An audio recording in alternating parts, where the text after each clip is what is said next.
আইন না মেনে আপনার রোগীর উপর কেন সিরিয়াস রোগী আমি আপনার সাথে কথা বলছি।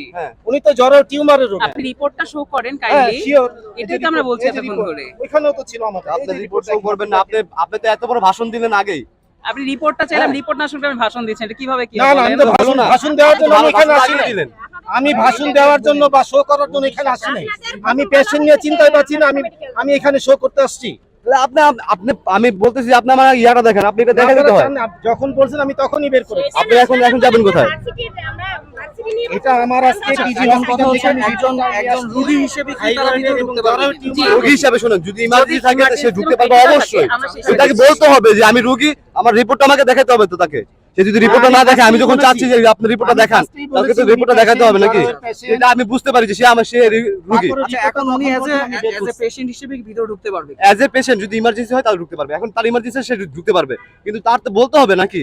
সে না বলে তার কথা এটা বলতে পারে না। আমি স্বাধীন নাগরিক, আমি স্বাধীন তারপরে উনি বলেছেন যে পরে বলবে সে। তখন আমি রিপোর্টটা বের করি। আচ্ছা যাই হোক, এখন যেহেতু